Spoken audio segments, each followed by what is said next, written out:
Hi everybody. So it is Positive Energy with Lisa, and we're doing The Language of Letting Go by Beattie. So I'm doing some catch-up readings, catch-up videos here because I missed, I think it was from Tuesday to yesterday. So I did 2 yesterday and I'm doing 2 today, and then I'll be caught up, I think. So we're doing February 24th, Recognizing Feelings.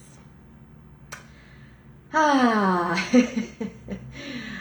did that because I'm feeling like some tears coming because just some comments that were made on my videos, and then just some things that I've been experiencing this morning. I just feel so grateful to continue like demolishing my ego, demolishing like mental chatter, working through all of that, working through the fears.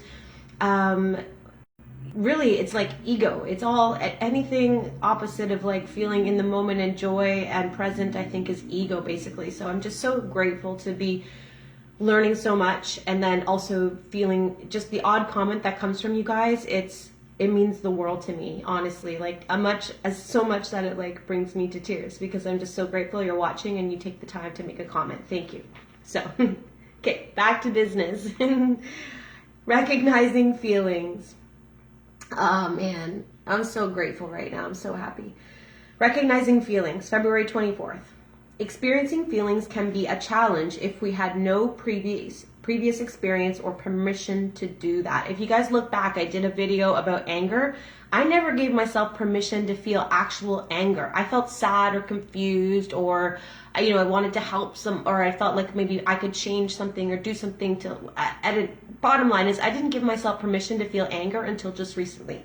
It's really important to feel all the spectrum of emotions, just like it's important to feel a bad day and a good day. If we don't, it's the yin and yang. If we don't have a bad day, we don't know what a good day feels like. If it's all good days, there's no it's just the same. So same with emotions. We got to feel them all and give ourselves permission, like I said yesterday's video, permission to feel.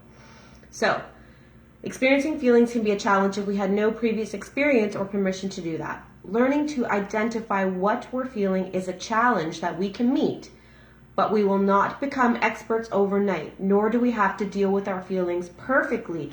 Naming them. I was talking to my really good friend the other day, and I said it's so nice to name it and call it what it is. I was experiencing loneliness. I've never in my life said I was lonely. I remember my grandpa would say to me, "Oh, Lisa, it's such a lonely life," when he was living in his nursing home and I would go visit him. And he would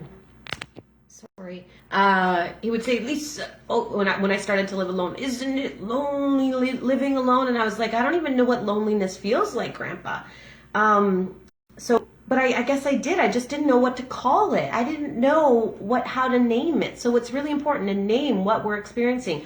Am I feeling lonely? Am I feeling tired? Am I feeling not tired, but am I feeling angry? Am I feeling sad? Am I feeling despair? Am I feeling elation, exuberation, happiness? Just to be able to name it, whatever it is, especially the uncomfortable feelings. And when we're not feeling really good, name what we're feeling. Really important. So identify, recognize, and that's not going to happen overnight. It's something you need to practice doing so that you get better and better at it. And so we don't have to deal with learning to identify what we're feeling is a challenge that we can meet, but we won't become experts overnight, and we don't have to deal with our feelings perfectly. Just like yesterday, we don't have to be perfect. We can strive for perfection, but we don't have to be perfect, and we can be gentle on ourselves when we don't meet our own expectations. Woo! Okay, here are some ideas that might be helpful as you learn to recognize and deal with your feelings. Take out a sheet of paper. On top of it, write, "If it was okay to feel whatever I'm feeling and I wouldn't be judged or bad or wrong, what would I be feeling?" So sometimes we worry about naming our feelings and sharing that with someone else because they might judge us or they might look at us strange or might tell us we're wrong or we're bad. So we stop, we shut ourselves down. And we do that enough over time that we don't even know we're doing it. It becomes a habit. So, so write on a sheet of paper, if no one was going to judge me, no one was going to say anything that was bad or wrong, what would I be feeling? Then write whatever comes to mind. You could also use the favorite standby of many people in discovering You can also use the favorite standby of many people in discovering their feelings by writing or journaling. You can keep a diary, write letters that you don't want to send. I've done that so many times. It's very, very helpful. Or just scribble thoughts onto a notepad. I did that with my father after he passed away. I went up to his gravesite and read him a letter. I did a video just recently and I read a letter to my mom, and I've done that a few times. So you don't have to do it just once too. You can do it over and over when stuff comes up. Found it very healing. So watch and listen to yourself as an objective third person might. Listen to your tone of voice and the words you use. What do you hear? Listen to yourself. So listen to the tone of voice when you say, oh, it's been such a bad day, or oh, I'm so upset with this person and this happened, or this happened and this happened, and listen to the tone in your voice, or yee, your tone of voice will change depending on how you're feeling. So pay attention to that. Pay attention to the words you're using. And what do you hear? Do you hear sadness, fear, anger, happiness? What is your body telling you? This is really applies to me with my work as an RMT. Your body, like if you can tune in and recognize, where do I feel this? Like in my shoulders, in my neck. Maybe if you feel it in your neck, is there something that you're having difficulty telling someone? If you're feeling it in your shoulders, do you feel the weight of the world on your shoulders? Do you feel like you're carrying the load? Do you feel like other people's problems are your own? Then you typically have tension in your shoulders. A lot of my clients, when I'm treating their hips and their lower body, they're people that often complain a lot, not in a bad way, but in a way where it's like, they walk around like, I can't stand this, I can't stand this, I can't stand this, and then they get tension in their legs.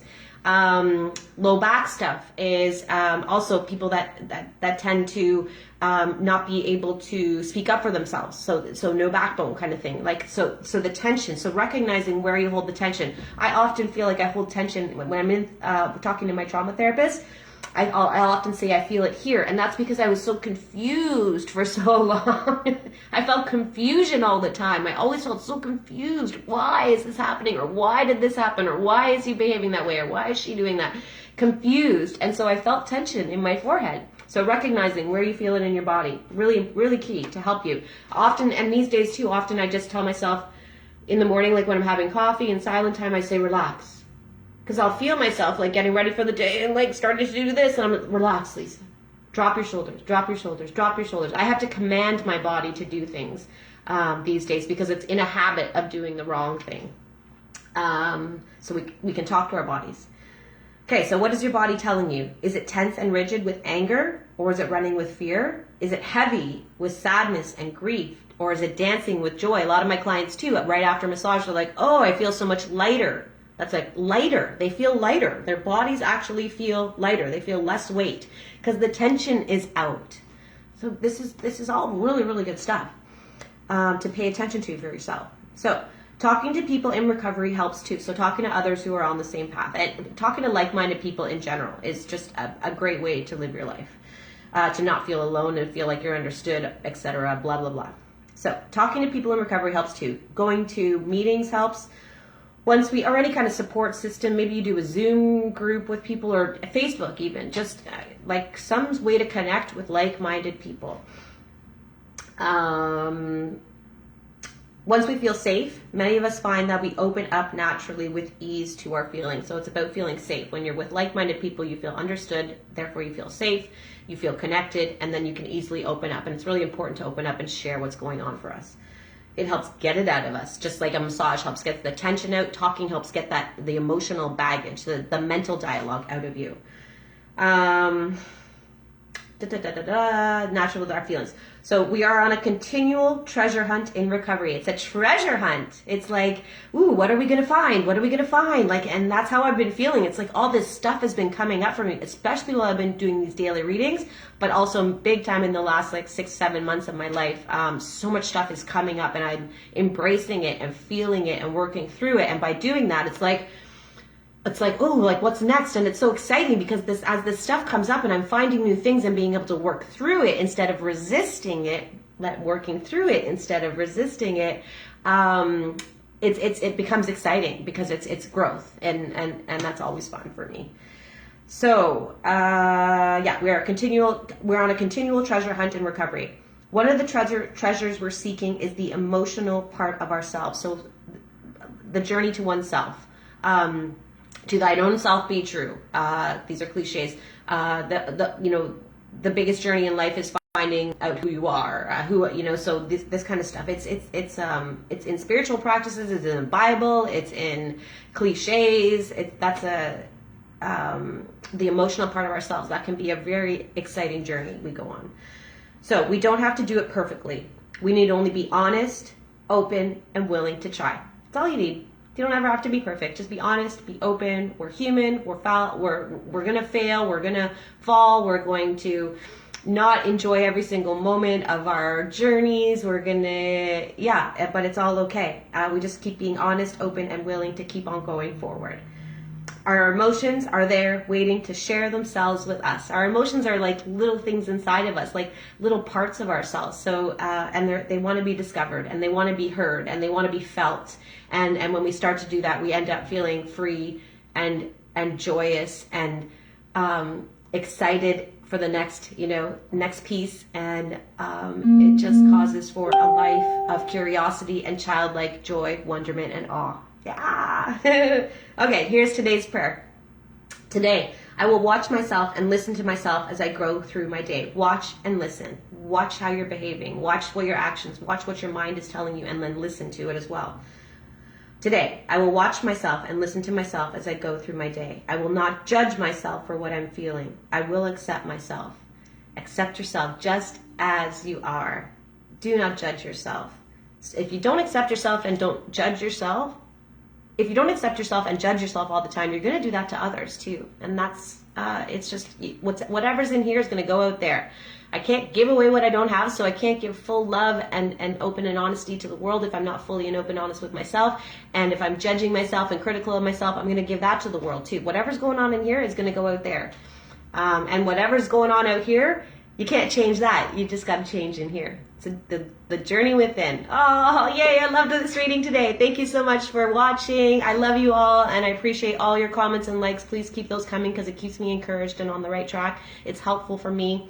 Yeah, that's it. Have a great day. Thanks for watching. Love you.